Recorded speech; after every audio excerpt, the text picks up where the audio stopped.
राधे राधे दोस्तों। आज हम आपको सुनाएंगे जब एक पोते ने अपनी बूढ़ी दादी के अंदर जगाया हौसला। दादी ने ली बहुओं की खबर, सिखाया बहू बेटों को सबक। अगर आप हमारे चैनल पर नए हैं तो प्लीज हमारे चैनल को सब्सक्राइब करें, वीडियो को लाइक करें और शेयर करें। बिमला जी अपनी बहू अंजलि से बोली, अरे बहू, आज तो 4 तारीख हो गई है, क्या अभी पेंशन नहीं आई? तब जो अंजलि कहने लगी, माँ जी, आपके चिल्लाने से पेंशन नहीं आ जाएगी, और आपको पेंशन के पैसों की क्या जरूरत पड़ गई? पिछले महीने ही तो पूरे 500 रुपए दिए थे, सारे पैसे खर्च हो गए क्या? तब बिमला जी बोली, बहू, आजकल पूरे बदन में दर्द रहता है तो मालिश वाली तेल मंगा ली, बहुत महंगे होते हैं, और मालिश वाली को बुलवा कर लगवाए तो सारे पैसे खर्च हो गए, सिर्फ 10 रुपए बचे थे। तब अंजलि बोली, 10 रुपए का क्या किया? आप तो बहुत चटोरी हो गई हैं माँ जी, जरूर गोलगप्पे खाए होंगे। तब बिमला जी बोली, नहीं बहू, मोनू जिद कर रहा था तो मैंने अपने पोते को चिप्स के पैकेट मंगा कर दे दिए। वह कुरकुरे के लिए बोल रहा था, लेकिन मैंने कहा कि कुरकुरे या चिप्स एक पैकेट ले लो, क्योंकि मेरे पास 10 रुपए हैं। तब अंजलि बोली, रहने दीजिए माँ जी, आपके बेफिजूल के खर्चे तो ऐसे ही हैं। वो तो शुक्र है आपका एटीएम मेरे पास है। 1 महीने मैं रखती हूँ और 1 महीने बड़ी जेठानी जी रखती हैं, और हम दोनों ही आपके खर्चों पर कंट्रोल किए रहते हैं, नहीं तो आप ऐसे ही पैसे लुटाती रहें। अभी छोड़िए इन बातों को, रात हो रही है और मैं सोने जा रही हूँ। आपका क्या है, आप तो चाहे जब सो के उठो, आपको कौन है बोलने वाला? मुझे तो सुबह ही उठना होता है, सारे घर के काम करने होते हैं। आपको तो बना बनाया थाली में परोसा हुआ मिल जाता है, आप तो चट कर जाएंगी। और अंजलि मुंह बनाते हुए जो एक थाली में 2 रोटी रखकर जो अपनी सास बिमला जी के आगे रख दी और बोली, रोटी दूध से खा लीजिए माँ जी। और रोटी पर जब बिमला जी ने देखा तो दूध इतना कम था, ऐसे लग रहा था कि जैसे 1 चम्मच घी डाला हो। मुड़ी तुड़ी रोटी, सूखी रोटी अब बिमला जी के गले में अटक गई। थाली में सूखी रोटी देखकर उनकी आंखों में आंसू छलक पड़े। अभी थोड़ी देर पहले प्याज की पकौड़ी, बैंगन के भरते की खुशबू आ रही थी। बहू ने खाने में बैंगन का भरता और पकौड़े बनाए थे, वो तो नहीं दिया। बचत के नाम पर उनके हिस्से का खाना ही बच जाता है। अब बिमला जी के आंसू टपकने लगे। उन्होंने अपने आंचल से आंसू पोंछकर थाली को प्रणाम किया और भूखे पेट ही सोने चली गईं। सुबह हुई तो उनका पोता मोनू स्कूल जाने के लिए तैयार हो रहा था। उसी समय उनका बेटा विशाल आया और बोला, माँ, यह क्या, तुम्हारे खाने की थाली रखी है, तुमने खाना नहीं खाया? अब बिमला जी सोचती हैं जरूर बहू ने शिकायत लगाई होगी। तब विशाल फिर बोला, माँ, सुनाई नहीं देता क्या, तुमने खाना क्यों नहीं खाया? तब बिमला जी बोली, बेटा, तुम तो जानते हो मुझे चटपटा खाना पसंद है, और बहू ने सिर्फ सूखी रोटी दी थी, ऐसे में वह गले से कैसे उतरती? विशाल बोला, माँ, झूठ क्यों बोल रही हो? यह बोलो ना कि गोलगप्पे खाकर तुमने पेट भर लिया था, और कह रही हो बहू ने सूखी रोटी दी थी। कम से कम बेचारी अंजलि पर झूठा इल्जाम तो मत लगाओ। मोनू के हिस्से का दूध वो तुम्हें पिलाती है ताकि तुम स्वस्थ रहो, ठीक ठाक रहो इस उम्र में, तुम्हारी हड्डियां इस उम्र में मजबूत रहें, लेकिन तुम उस बेचारी पर ही इल्जाम लगा रही हो। माँ, यह सब ठीक बात नहीं है, और अपनी जीभ को थोड़ा सा कंट्रोल रखो। हर समय चटोरेपन के लिए तुम्हारा जो जीभ है लपलपाती रहती है। बीमार होगी तो बड़ी भाभी कहेगी तुम्हारे घर से बीमार हुई आई हैं, तुम सेवा करके भेजना, इसलिए अपनी उम्र को ध्यान में रखते हुए मुंह खोला करो, समझी माँ? यह सब बातें जो बिमला जी का पोता मोनू सुन रहा था और समझ भी रहा था कि पापा दादी पर बेवजह ही चिल्ला रहे हैं, उन्हें डांट रहे हैं, क्योंकि उन्होंने अपना पूरा दूध रात को पी के मोनू सोया था, उन्होंने तो दूध पिया ही ना। तभी मोनू बोला, पापा, माँ ने दादी को दूध पीने को नहीं दिया था। मोनू समझ रहा था कि माँ दादी को ठीक से खाना भी नहीं दे पाती है, क्योंकि वह घर पर ही तो होता है और सब देखता था। पर अगर वह सुबह सुबह अपने पापा से कुछ बोलता तो उसके पापा उसको डांटते। इसलिए मोनू चुपचाप स्कूल चला गया और जो बिमला जी अपने बेटे से शिकायत करना नहीं चाहती थी, क्योंकि बहू हमेशा बात को बढ़ा चढ़ाकर बेटे के कान भरती रहती थी। क्योंकि रात को मोनू ने एक ही गोलगप्पा खिलाया था। बेटा तो पत्नी के इशारों पर नाचता था। उसकी पत्नी अंजलि माँ को कैसे दुख दर्द देती थी, यह तो विशाल को दिखाई ही नहीं देता था। विशाल बोला, देखो माँ, अंजलि ने कितनी समझदारी से घर को संभाल रखा है। तुम्हें याद है, पहले हर महीने की आखिरी सप्ताह में तुम्हारी पेंशन खत्म हो जाती थी और मेरी सैलरी भी बचती नहीं थी। पर जब से अंजलि ने घर संभाला है तो तब से तुम्हारी पेंशन के पैसे की बचत होने लगी है। माँ, तुम्हारी इच्छा है ना, तुम्हारे मरने के बाद तुम्हारे श्राद्ध कर्म अच्छे से हों और मैं गंगा स्नान कराऊं और तुम्हारी 13वीं पर कम से कम 21 ब्राह्मणों को खाना खिलाऊं। जब बचत नहीं करूंगा तो तुम्हारी आखिरी इच्छा कैसे पूरी कर पाऊंगा माँ। विमला जी की आंखों में आंसू आ गए और वह अपने बेटे को देखती रही। बेटा सब सुनाकर अपने काम पर चला गया और बहू अंजलि किचन से काम समाप्त करके बिमला जी के पास आई और बोली, माँ जी, आज 5 तारीख हो गई है। अब पेंशन जो बड़ी जेठानी जी रखेंगी तो आप उनके पास चली जाइए, क्योंकि अब मैं पेंशन तो रखूंगी नहीं तो मैं क्यों आपका खाना बनाऊं। तब बिमला जी बोली, पर बहू, मुझे बहुत तेज भूख लगी है, रात को भी मैंने खाना नहीं खाया था। तब अंजलि बोली, नहीं माँ जी, मुझे अपनी सहेलियों के साथ घूमने जाना है, शॉपिंग करने जाना है, क्योंकि करवा चौथ आ रहा है और अपने लिए लहंगा लेना है। इसलिए मेरे पास तो अब टाइम नहीं है माँ जी। मैंने जेठानी जी को फ़ोन करके वो बता दिया है कि वह अपने नौकर को भेजती होंगी। आप अपना सामान पैक कर लीजिए। और अंजलि, जो बिमला जी बोली, मैं तो अपना खाना खुद बनाकर खा सकती हूँ, तो मैं अपना खाना खुद बना लेती हूँ बहू। तब अंजलि बोली, माँ जी, मैंने किचन को साफ कर दिया है, अब गंदगी मत फैलाइए। और आप किचन में काम करती कम हैं, तहस नहस ज़्यादा कर देती हैं, सारे डिब्बे इधर से उधर कर देती हैं, मुझे बहुत परेशानी होती है। एक दिन तो आपने चीनी का पूरा डब्बा ही फर्श पर गिरा दिया, मेरे पूरे 50 रुपए के नुकसान हो गया था। आज अगर आप खाना बनाएंगी तो एक आदमी का खर्चा बढ़ जाएगा, तो इसलिए आप वहीं खा लीजिएगा। और मैंने तो 4 दिन का एक्स्ट्रा रखा है आपको, जेठानी जी की तरह नहीं कि 1 तारीख आए और रोना धोना शुरू कर दे, माँ को ले जाओ, माँ को ले जाओ, आ जाओ, माँ को ले जाओ, 1 तारीख हो गई। ऐसा करिए माँ जी, आप बाहर पार्क में बैठकर उनका इंतजार कर लीजिए, मुझे घर में ताला लगाना होगा। पार्क में बैठकर बिमला जी सोच रही थी, इस बार पेंशन के पैसे मेरे हाथ में नहीं आए। बहू हर बार पेंशन के पैसे निकालती है और कुछ ना कुछ खर्च करने के लिए मुझको खत दे देती है, पर इस बार क्यों नहीं दिए। पूरे बदन में दर्द रहता है, मालिश वाली को भी बुला नहीं पाती, दवा भी खत्म हो रही है और मुझे अपने पति का श्राद्ध भी करना है। पैसे नहीं रहेंगे तो मैं अपने पति का श्राद्ध कैसे करूंगी।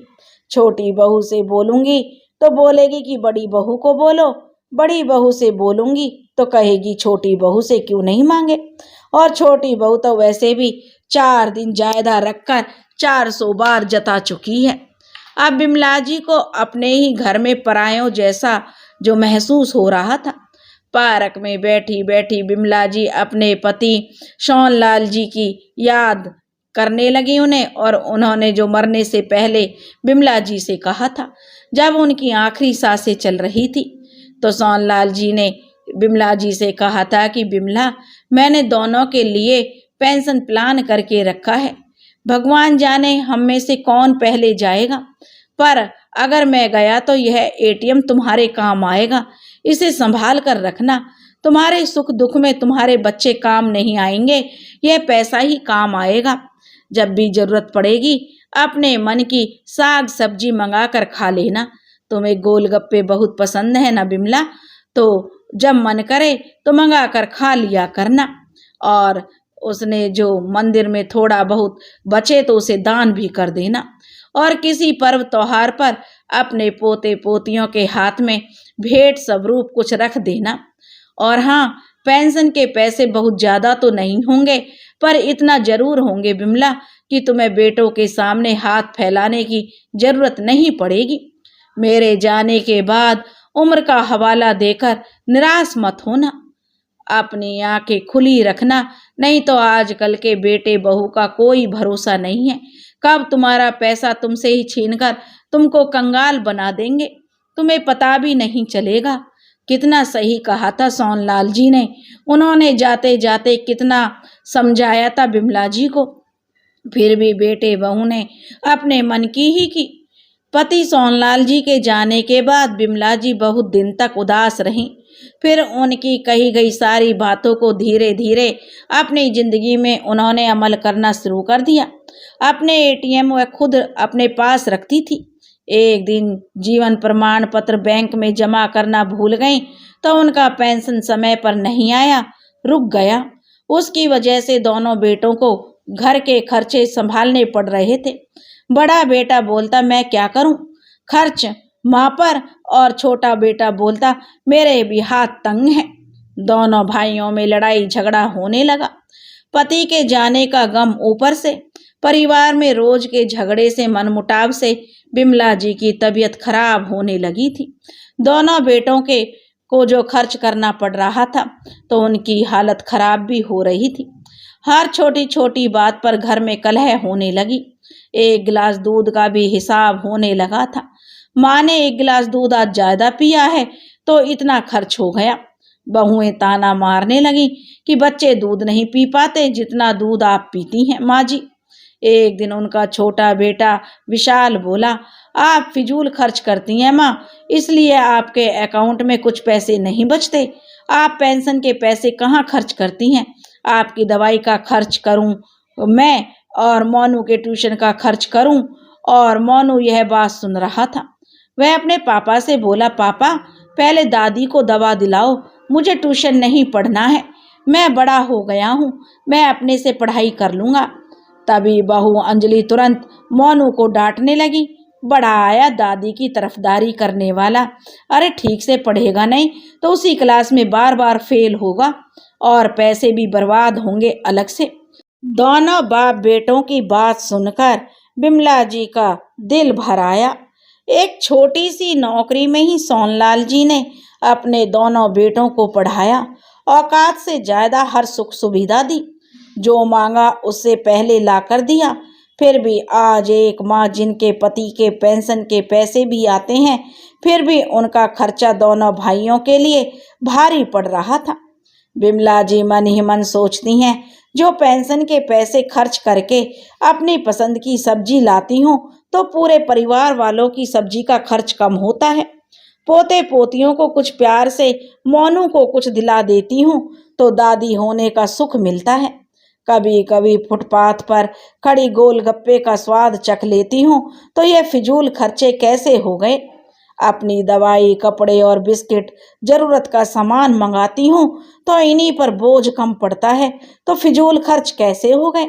इन्हीं सब बातों से बिमला जी का मन भर आया और उन्होंने एटीएम कार्ड उठाकर छोटी बहू को दे दिया और बोली, ले बहू इसे रख, जब मैं बीमार पड़ी तो मेरी दवा करना, और अगर मैं बिना बीमार पड़े इस दुनिया से चल बसी तो मेरी बचत किए गए पैसों से मेरा अच्छे से श्राद्ध कर देना।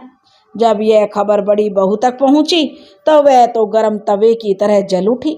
बड़ी बहू बोली, ठीक है माँ जी, आप इस बार छोटी बहू को एटीएम कार्ड दे रही हैं तो मैं कुछ नहीं बोलती, लेकिन अगले महीने एटीएम कार्ड मुझे देना, क्योंकि अगले महीने आप मेरे घर आएंगी। दरअसल बिमला जी के दोनों बेटे एक ही शहर में अलग अलग रहते थे। सोनलाल जी के पास 2 मकान थे। एक बड़े मकान में बड़ा बेटा रहता था और दूसरे मकान में छोटा बेटा रहता था। सोनलाल जी और उनकी पत्नी अपने छोटे बेटे के साथ ही रहते थे, लेकिन जब सोनलाल जी चल बसे तो उनका बेटा बोला, आपका एक घर और भी है माँ, आप वहाँ भी 1 महीने रहा करिए। यही सब सोच रही थी बिमला जी कि पार्क में खेल रहे बच्चे की आवाज़ से वह अपनी तंद्रा से बाहर आईं। उन्होंने देखा काफ़ी समय बीत चुका है, भूख के मारे उनकी जान निकल रही है, पर बड़ी बहू के घर से नौकर उन्हें लेने के लिए नहीं आया। वह इंतजार करते करते काफ़ी थक चुकी थी, तो वह खुद ही रिक्शा पकड़ के बड़ी बहू के घर पहुंची।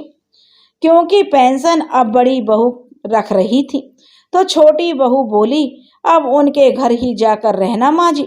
बिमला जी जब बड़ी बहू के घर पहुंची तो देखा बड़ी बहू भी शॉपिंग पर जा रही थी। बड़ा बेटा जो आकाश अपनी पत्नी जो कोमल से कह रहा था, कोमल सुनो, 1 हफ्ते में हमारी शादी की सालगिरह है और मैं इस बार पार्टी देने का सोच रहा हूँ। चलो रेडी हो जाओ, मैं तुम्हें सबसे पहले किसी शोरूम से एक महंगी साड़ी दिला देता हूँ और तुम्हें कुछ ज्वेलरी और भी जो भी चाहिए सब ले लो। पार्टी बहुत शानदार होनी चाहिए क्योंकि इस बार हमारी 15वीं शादी की सालगिरह है और तुम अपने सब खास रिश्तेदारों, सहेलियों को सबको बुला लेना, देखना कोई रह ना जाए। कोमल बोली, हाँ जी, मैं तो अपनी किट्टी पार्टी वाली सारी सहेलियों को बोल रखा है कि मेरी 15वीं शादी की सालगिरह है, सबको आना है और मेरी सभी सहेलियां बड़ी बेसब्री से इंतजार कर रही हैं। सुनो जी, मुझे एक आईफोन भी लेना है क्योंकि मेरी सारी सहेलियों के पास आईफोन है और एक डायमंड की अंगूठी। इस बार तुम मुझे शादी की सालगिरह में यही गिफ्ट कर देना। तब आकाश बोला, हाँ हाँ कोमल, क्यों नहीं। बड़े प्यार से जो आकाश ने अपनी पत्नी कोमल से कहा और कोमल और आकाश एक गाड़ी में बैठकर दोनों अपनी सालगिरह की शॉपिंग करने के लिए निकल गए। तभी उनकी नज़र बिमला जी पर पड़ी और कहती हैं कि बेटा कहीं जा रहे हो। तब वह कहते, माँ जाते समय टोका टाकी ठीक नहीं होती, शुभ कामों के लिए जा रहे थे, अब आई हो तो अंदर जाओ, मैं शॉपिंग करने जा रहा हूँ। तब जो बिमला जी बोली, पर बहू मैंने तो कुछ खाया नहीं है। कोमल बोली, माँ जी किचन में देख लेना, कुछ बचा होगा तो खा लेना, हर समय पेट लिए फिरती रहती हो, जब देखो भूख भूख, अब हमें जाने दो, हमारा रास्ता मत काटो। इतना कहकर बेटा आकाश और बहू कोमल शॉपिंग के लिए चले गए। शाम को जब शॉपिंग से वे लौटे तो बेटे बहू एक दूसरे को अपना शॉपिंग दिखाकर खूब हंस रहे थे। तब कोमल कह रही थी, देखिए जी यह साड़ी मुझ पर कितनी जच रही है। विशाल बोला, हाँ हाँ बहुत अच्छी लग रही है। तभी बिमला जी भी बोल पड़ी, हाँ बेटा साड़ी तो बहुत सुंदर है, बिल्कुल दुल्हन जैसी लग रही हो। तभी वह कहने लगी, बेटा मुझे भी कुछ पैसे चाहिए। तब कोमल कहने लगी, माँ जी आपको पैसे किस लिए चाहिए। तब कहने लगी, बेटा मुझे अपने पति का श्राद्ध करना है, उसके लिए कुछ जरूरी सामान खरीदना है क्योंकि 11 तारीख को उनका श्राद्ध है। तभी बड़ा बेटा आकाश बोला, माँ आप भूल रही हैं, 11 तारीख को हमारी शादी की सालगिरह है, इसलिए कोई श्राद्ध उस दिन नहीं मनाया जाएगा, आपका दिमाग तो ठिकाने है। अब बिमला जी चुप रहीं और फिर कहती हैं, बेटा मुझे कुछ पैसे दे दो तो थोड़ा बहुत पूजा ही करा दूंगी उनकी आत्मा की शांति के लिए। तेरे पिताजी की आखिरी इच्छा थी कि जब वह ना रहें तो उनके श्राद्ध में गरीबों को अन्न वस्त्र दान कर दिया करना उनके नाम से, ताकि उनकी आत्मा को शांति मिले। तब कोमल बोली, माँ जी खाने के तो जुगाड़ हो नहीं पाते और तुम इतना लंबा लिस्ट बता रही हो, गरीबों को बांटोगी क्या, हम बिक जाएं जो पैसे लुटाए फिरती हो। क्या हमने बैंक खोल रखा है जो निकाल कर तुमको पैसे देते रहें। अब बिमला जी सोचने लगी कि बहू के पास सालगिरह मनाने के लिए, दिखावा करने के लिए पैसे हैं और बहू बेटों के पास पिता के श्राद्ध के लिए 2 पैसे नहीं हैं। वह बेटे के सामने जबान खोल नहीं पाती हैं। तभी कोमल मुंह बनाते हुए बोली, माँ जी हमारे पास फालतू के पैसे नहीं हैं फालतू की चीज़ों के लिए, और तभी देखती हैं कि उनका पोता मोनू दरवाजे पर खड़ा सब सुन लेता है। वह बिमला जी से कहने लगा, दादी आप बिना बताए मुझे छोड़कर यहाँ चली आई। मुझे घर में अच्छा नहीं लग रहा है, ना घर में मम्मी है ना पापा हैं। आप रहती हैं तो मुझे अच्छा लगता है। और कस करके वह दादी के गले लग जाता है। और जो बिमला जी कहती हैं, अरे मोनू तू बिना बताए यहाँ चला आया, तेरी माँ परेशान होती होगी। तब मोनू बोला, अपनी बड़ी माँ आप दादी को श्राद्ध के लिए पैसे क्यों नहीं देती हो, दादी को क्यों तंग कर रही हो। अब कोमल गुस्से में बोली, चल जा अंदर अपने बड़े भाई से खेल, बच्चे बड़ों के बीच में ना पड़े तो ज्यादा अच्छा होगा। मोनू करता भी क्या, वह अंदर चला गया। सिर्फ 10 साल का ही तो बच्चा था, कितना बोलता। अब कोमल के बेटे रोहित से खेलने लग गया मोनू। और उधर बिमला जी अपने लिए कभी आवाज ही नहीं उठा पाती थी, बस गऊ की तरह ही सबकी बातें सुनती रहती। चुपचाप 1 महीने बड़े बेटे के घर और दूसरे महीने छोटे बेटे के घर रह जाती। और एटीएम कार्ड भी 1 महीना बड़ा बेटा उपयोग करता और दूसरा महीने छोटा बेटा उपयोग करता। मरने से पहले सोनलाल जी इतना तो करके गए थे कि उन्हें कभी कोई तकलीफ ना हो, लेकिन बेचारी बूढ़ी माँ अकेले क्या कर सकती थी। सही कहते हैं लोग, इंसान सबसे जीत जाता है पर अपनी ही औलाद से हार जाता है। बड़ी हिम्मत करके बिमला जी कहती हैं, ठीक है बहू, तुम्हें पैसे नहीं देने हैं तो मत दो, लेकिन मेरे पति के पेंशन के जो पैसे आते हैं ना, मैं उन पैसों से श्राद्ध कर लूंगी और उनकी जरूरत की पूजा का सामान और साथ में गरीबों को देने के लिए कंबल ले आऊंगी। तब कोमल बोली, माँ जी जब एटीएम कार्ड आपको मिलेगा तभी तो आप करेंगी। अरे आप पर भी तो हम खर्च करते हैं, हम 2 वक्त की रोटी फ्री में नहीं आती है माँ जी। और जो अब यह अभी 1 कप चाय पी रही है ना, दूध भी महंगा हो चला है। मैं तो आपको 2 टाइम चाय देती हूँ, उधर आपकी बहू अंजलि तो आपको 1 कप चाय के लिए भी तंग कर देती है। मेरे सामने वह दूध में पानी ज्यादा मिलाकर आपको चाय दे रही थी। क्यों माँ जी, सच कह रही हूँ कि नहीं। एक सांस में ही जो कोमल सब बोलती चली गई और अपने एनिवर्सरी की तैयारी करने में जुट गई। सारे दोस्तों मेहमानों को फोन लगाकर हंस हंस कर दावत देने लगी, जैसे मानो शादी की पहली सालगिरह मनाई जा रही हो।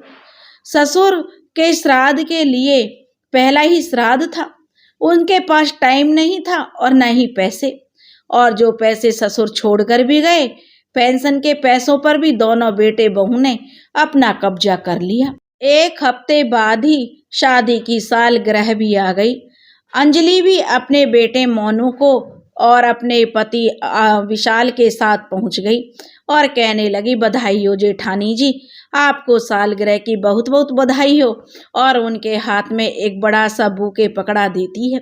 जेठानी जी, जो अंजलि कहती है, मैं सोच रही हूँ अगले साल शादी की सालगिरह की पार्टी दूं किसी बड़े रेस्टोरेंट में।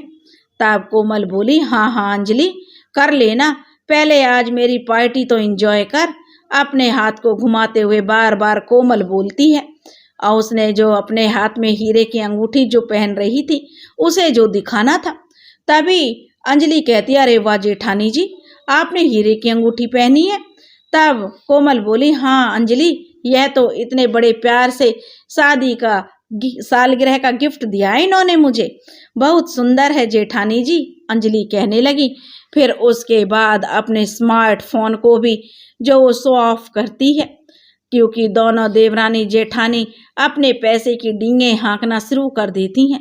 कुछ ही समय में कोमल के सभी रिश्तेदार, उसके मायके से उसके मम्मी पापा सब आ जाते हैं और पार्टी शुरू हो जाती है। कोमल की मम्मी पापा बोलते हैं, बिटिया समधन जी कहाँ है, वो तो दिखाई नहीं दे रही हैं, तूने तो कहा था समधन जी तुम्हारे घर में है। तब कोमल कहती है, हाँ माँ यहीं कहीं होंगी, मैं तो सुबह से पार्टी के अरेंजमेंट में लगी थी, आप दोनों एंजॉय करिए। सासू माँ पार्टी टाइप की नहीं है, वह बस अकेले रहना पसंद करती हैं, इसलिए कमरे में बैठी रहती हैं, सो बोरिंग। और अपने नौकर को आवाज देकर कहने लगी, रामू जरा इधर आओ, और सब मेहमानों को कोल्ड ड्रिंक सर्व करो। मम्मी पापा आप कौन सा फ्लेवर लेंगे? देखो मैंने कई तरह की कोल्ड ड्रिंक्स का अरेंजमेंट किया है। तब उसके पापा कहते हैं बेटा हम तो नींबू पानी ही लेंगे। तब कोमल कहती है हाँ हाँ वह भी है, और आप क्या खाएंगे? यहाँ बहुत सी वैरायटी है खाने में, शहर के अच्छे हलवाई से बनवाया है।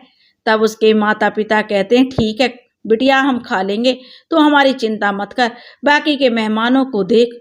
कोमल तो बार बार दिखावा कर रही थी। सालगिरह की पार्टी में सब कुछ अच्छे से अरेंजमेंट करवाया है, शहर के अच्छे हलवाइयों से खाना बनवाया है।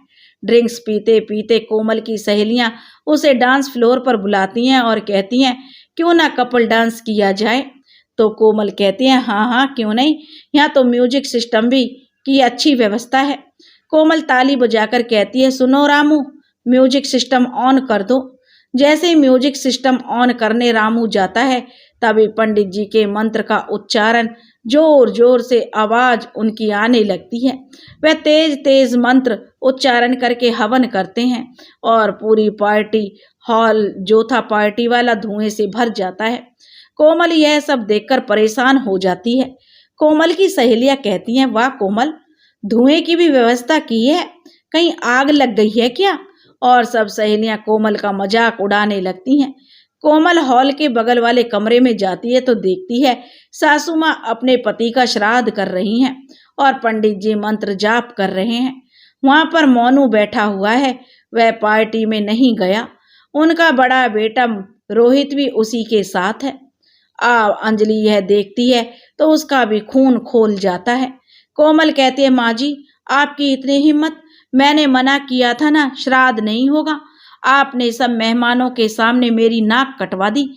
मैंने कहा था ना आपके पति के मेरे सालगिरह वाले दिन मरने को, जो आप उनका श्राद्ध मेरी सालगिरह की पार्टी को खराब कर रही हैं श्राद्ध करके, तो क्या मैं उनकी वजह से कभी पार्टी नहीं कर सकती? अब बिमला जी तो कुछ नहीं बोलती। बहुत हो गया आपका तमाशा, यह सब बंद करिए। और सारा पूजा हवन का सामान बौखलाकर जो कोमल फेंकने लगती है। अब बिमला जी डर के मारे सहम सी गईं और अपनी आंखों में से जो आंसू बहे जा रही थी और अपने पति की फोटो को सीने से चिपकाए रो रही थी। पंडित जी बिना कुछ कहे वापस घर चले गए और कोमल वापस से पार्टी हॉल में चली जाती है। तभी बिमला जी का पोता सोनू अपनी दादी के बहते हुए आंसू पहुंचता है और उनको शांत करवाता है और कहता है पता है दादी आज स्कूल में क्या पढ़ाई हुई बेटा? दादी पूछती है। तो मोनू कहता है आज हमारे स्कूल में मोटिवेशनल क्लास थी, टीचर समझा रही थी गीता में लिखा है अन्याय सहना अन्याय करने से ज्यादा बड़ा पाप है। इसका मतलब क्या हुआ दादी? मुझे तो ठीक से समझ नहीं आया, छोटी बुद्धि है मेरी, तुम ही बता दो ना दादी। अब बिमला जी कहती है बेटा अगर कोई तुम्हारे संग गलत करे तो तुम उसको तुरंत रोको, नहीं तो वह तुम्हारे साथ अन्याय करता रहेगा, तुम्हारे सर पर चढ़कर बोलेगा, तुम पर हावी हो जाएगा। एक दिन ऐसा आएगा तुम दबते चले जाओगे, तुम उसके गुलाम बन जाओगे। यही तो मैं आपको कब से समझा रहा हूँ दादी। मोनू बोला आप क्यों सहती हैं इतना सब? पापा और ताऊजी के अन्याय उठिए और कुछ कर दिखाइए। दादी आपसे वह आए हैं, आप उनसे नहीं। छोटे से मोनू ने दादी को बहुत बड़ा पाठ समझा दिया और बिमला जी ने बहुत आत्मविश्वास जो उनके अंदर भर गया।